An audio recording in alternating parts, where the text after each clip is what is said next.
What's going on, everybody? It's OT for Tech, and today we're going to be taking a look at the Apple leather case for the iPhone 6. It retails for $45, which is actually a little bit more than the previous generation leather case, and you can get it in black, red, midnight blue, brown, and pink. They also release an array of silicone cases. I don't have one to review right now. I might get one later, but today we're going to be looking at the midnight blue Apple leather case for the iPhone 6. Just like the previous generations, the only thing you're going to get in the packaging is the leather case itself. So we'll go ahead and set all the trash in the box aside and take a closer look at the case. On the inside, it's actually made of a microfiber material and it's very soft. It's going to help prevent scratching your phone when taking it in and out of the case. The case itself is extremely thin. It's only a hair bigger than the already thin iPhone 6. So if you're looking for a case that's not going to add too much bulk and maintain the actual structure of the iPhone 6, this might be your choice. Putting the case on the iPhone 6 is very simple. I always start with the volume rocker side, but you can start with the power button side if you want to. But whatever side you choose, once you have it secure and fit into the case, just go around the sides and the edges and make sure it form fits around the phone. Every once in a while, a corner might bend, just wiggle it a little bit and it will give.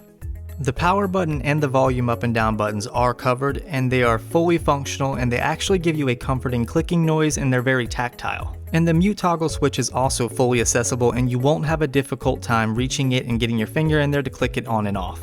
If you like to lay your phone face down on a table or a surface, well, I got good news. Despite it being incredibly thin, you're still going to get a decent amount of lay on the table protection. The iPhone 6 with the rounded edges and the metal design is a very slippery phone, and if you add this case to it, it's going to give you some much needed grip. Plus the leather feels excellent, but I am worried about the wear and tear over a period of time, especially if you take a look at it compared to the previous generation leather case. And looking at it here, you can see they're actually very similar. Both feature the black plastic flash and camera ring, and they also have the Apple logo on the back. However, the iPhone 6, of course being expected, is much thinner than the iPhone 5 and 5S leather case, and it's also much taller. And looking at it from the side here, you can definitely see where the red iPhone 5 and 5S leather case has weared over a period of time, and it actually loses the color that it initially came in. One thing that the iPhone 6 leather case is getting a lot of negative remarks about is the wide open bottom. Now, I don't know why they've done this for a fact, but I do have my speculations, and I know the iPhone 5 and 5S case was prone to breaking around the 3.5mm headphone jack as well as the lightning port,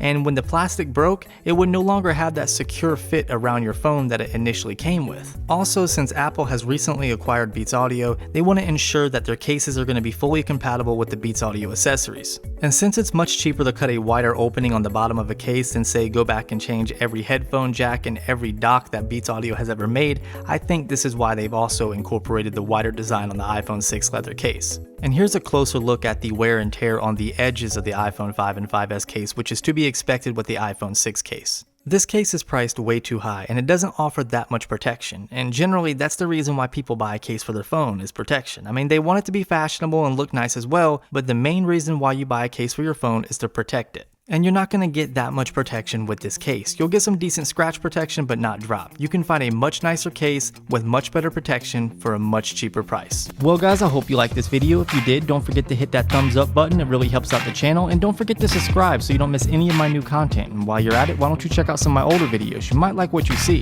Follow me on all my social media networks to have a more one-on-one based chat with me. And don't forget to leave a comment below and let me know what you thought. Of course, as always guys, thank you for watching and all your support, and I'll see you in the next one.